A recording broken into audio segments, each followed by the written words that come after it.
जी नमस्ते, मैं हूँ राकेश और स्वागत है आप सभी का हमारे YouTube चैनल एजुकेशन फायर पे। सबसे पहले जो इतिहास है, इतिहास को 3 भागों में डिवाइड किया गया है। पूरा पाषाण काल, मध्य पाषाण काल और नव पाषाण काल। तीनों ही कालों की अलग-अलग अपनी-अपनी विशेषताएं हैं। जैसे कि जब आप पूरा पाषाण काल देखोगे तो उसमें अधिकतर जो रिसोर्सेस है, उनसे संबंधित आपको जानकारी मिलेगा। जो आपका मध्य पाषाण कालीन है, उसमें जो अंग्रेज, मुसलमान आदि हुए हैं, उनसे रिलेटेड आपको मिलेगा। और जो न्यू वाला है, मतलब कि आधुनिक वाला इतिहास है, उसमें आपको जो शिक्षा नीति है, इनके ऊपर में बात की गई है। तो सबसे पहले हम कक्षा 6 इतिहास की किताब में से जो क्वेश्चन इम्पोर्टेंट है, वो देखेंगे। किस प्रकार से हमारे पूर्वज खेती किए, किन-किन औजारों का यूज किए थे, इनसे रिलेटेड कुछ क्वेश्चन है। ध्यान से देखना, समझना और अपने कॉपी में नोट डाउन करते चलना। सबसे पहले पहला प्रश्न है कि सबसे पहले चावल उपजाया गया। नीचे आपके लिए 4 ऑप्शन है, ए बी सी डी।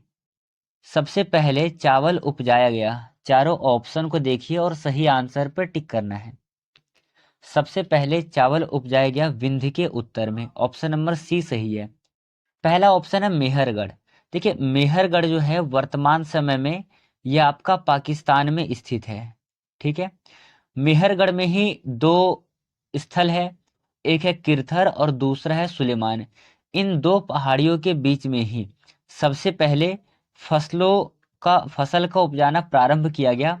फसल का नाम था गेहूं और जौ। सबसे पहले इनकी खेती की गई थी। कब की गई थी? तो 8000 वर्ष पूर्व इनकी खेती की गई थी।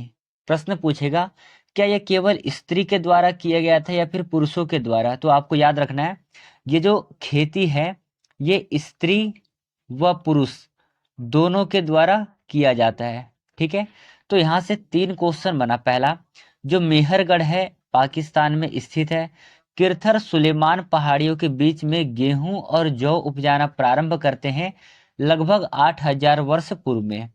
पर जो चावल है, चावल की खेती सबसे पहले कहाँ पर हुई थी? तो विंध्य के उत्तर में हुई थी। ऑप्शन नंबर सी इसका सही आंसर है।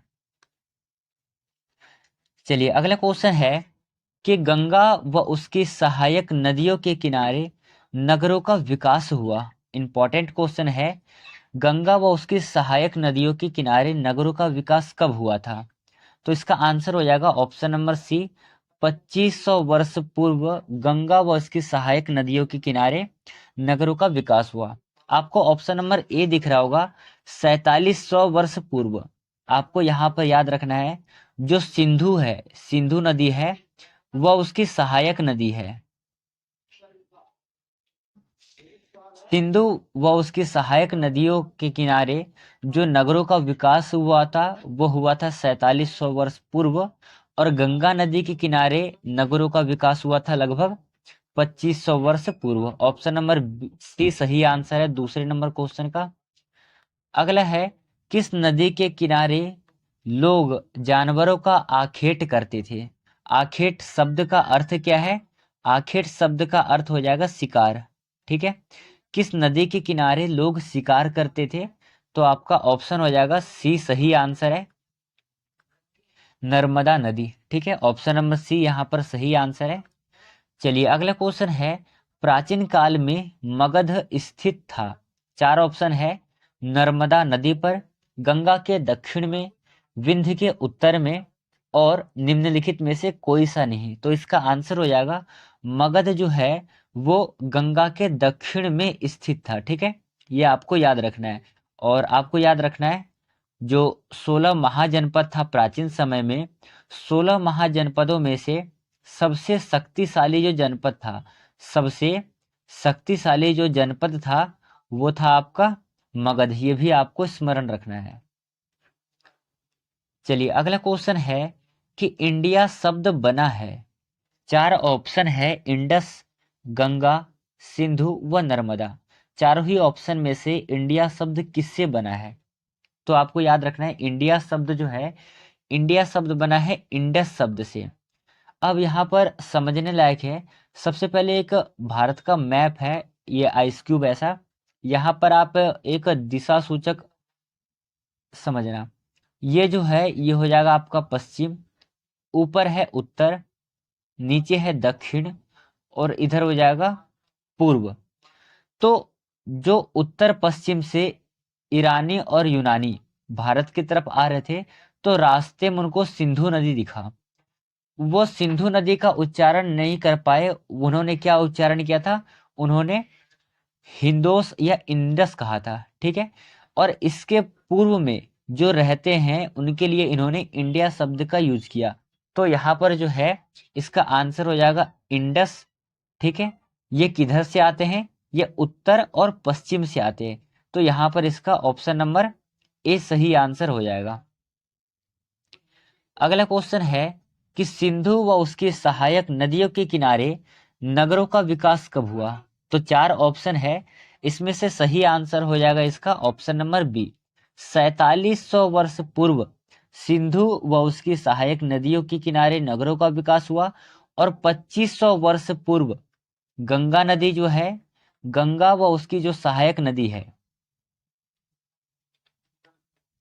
गंगा व सहायक नदी, इसके किनारे नगरों का विकास हुआ 2500 वर्ष पूर्व, और सिंधु नदी के किनारे नगरों का विकास हुआ था लगभग 4700 वर्ष पूर्व। ये आपको याद रखना है। चलिए अगला क्वेश्चन है, भारत नाम का प्रयोग उत्तर पश्चिम में रहने वाले लोगों के एक समूह के लिए किया जाता था, इसका उल्लेख मिलता है, इसका उल्लेख हमें कहाँ मिलता है, तो इसका आंसर हो जाएगा ऋग्वेद में मिलता है। चलिए ऋग्वेद 3500 वर्ष पूर्व, 3500 वर्ष पूर्व इसकी रचना की गई थी। ऋग्वेद में 10 मंडल हैं, 1028 सूक्त हैं। जो सूक्त है इसका शाब्दिक अर्थ क्या होता है, इसका शाब्दिक अर्थ होता है अच्छी प्रकार से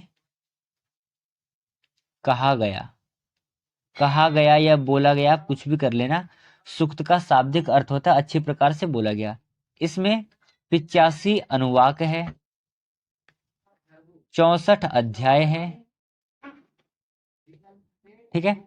तो यहां पर एक है ऑप्शन नंबर ए में तबकात ए नासरी। तबकात ए नासरी के लेखक कौन हो जाएंगे, तबकात ए नासरी के लेखक कौन है, सबसे पहले ये लिखा गया था 1203 से 1204 में, 1203 से 1204 में तबकात ए नासरी नामक किताब लिखा गया था। यहाँ पर जो भारत नाम का प्रयोग है उत्तर पश्चिम में रहने वाले के लिए किया जाता था, और इसका उल्लेख मिलता है हमें ऋग्वेद में, इतना याद रखना है। आगे है ऋग्वेद लिखी गई थी, सही उत्तर है लगभग 3500 वर्ष पूर्व ऋग्वेद लिखी गई थी। चलिए ऋग्वेद, इसके ऋषि हो जाएंगे अग्नि, 10 मंडल है, 1028 सूक्त हैं। सूक्त शब्द का शाब्दिक अर्थ होता है अच्छी प्रकार से कहा गया, अच्छी प्रकार से कहा गया या फिर बोला गया। ऋग्वेद 85 अनुवाक है, इसमें 64 अध्याय हैं, और जो ऋग्वेद है इसका आचार्य हो जाएगा आपका पैल। पैल किसका शिष्य है, पैल हो जाएगा आपका महर्षि वेदव्यास का शिष्य हो जाएगा। और महर्षि वेदव्यास जो है वो महाभारत के लेखक है। महाभारत 18 पर्व है, इसमें सबसे बड़ा पर्व है इसका शांति पर्व, तो इतना आपको याद रखना है। चलिए आगे है कि अंग्रेजी में पांडुलिपि के लिए प्रयोग होने वाला मैन्युस्क्रिप्ट शब्द में जो मेनू है, मेनू शब्द का क्या अर्थ है, मशीन, हाथ, कागज या फिर ताड़पत्र। तो पांडुलिपि, इसके लिए इंग्लिश में शब्द का प्रयोग होता है मैन्युस्क्रिप्ट। इसमें जो मेनू शब्द है इसका अर्थ हो जाएगा हाथ, हैंड रिटन, ठीक है। नीचे है ताड़पत्र, ये आपको याद रखना है। ताड़पत्र जिसे हम पाम लीफ कहते हैं, ताड़पत्र जो है ये हिमालयी जो रीजन होता है, हिमालयी क्षेत्र में इनके पेड़ मिलते हैं, ये भी आपको याद रखना है। चलिए आगे है कि पांडुलिपियों प्रायः ताड़पत्रों अथवा हिमालय क्षेत्र में उगने वाले डैश नामक पेड़ से तैयार किए जाते हैं। पर्टिकुलर पेड़ का नाम बताना है, जो कौन से पेड़ से इनका ताड़ का पत्र आपका तैयार होता है। तो यहाँ पर सही आंसर हो जाएगा भुर्ज नामक वृक्ष से ये तैयार किए जाते हैं। ऊपर में आपका साल वृक्ष, तो आपको याद रखना है साल वृक्ष, यहाँ पर भगवान महावीर को ज्ञान की प्राप्ति हुई थी साल वृक्ष के नीचे। भगवान महावीर ये जैन धर्म के 24वें तीर्थंकर थे, और इससे पहले जो अहिंसा, सत्य, अस्तेय और अपरिग्रह, इन 4 सिद्धांतों को जैन धर्म में माना जाता था। पर महावीर जो हैं इन्होंने एक और सिद्धांत को ऐड किया था। सिद्धांत का नाम है ब्रह्मचर्य। जब ये पांचों मिले, अहिंसा, सत्य, अस्तेय, ब्रह्मचर्य और अपरिग्रह, तो इन्हीं को जैन धर्म में पंचशील कहा गया है। ठीक है, क्या कहा गया? पंचशील कहा गया। तो ये आपको याद रखना है। 10वें नंबर क्वेश्चन का आपका आंसर हो जाएगा भुज नामक वृक्ष से ताड़ के पत्र तैयार किए जाते हैं। तो ऑप्शन नंबर यहाँ पर बी सही है। तो ये कुछ क्वेश्चंस थे, इसके साथ साथ जो अन्य ऑप्शन थे उनके साथ भी हमने विस्तार पूर्वक डिस्कशन किया है।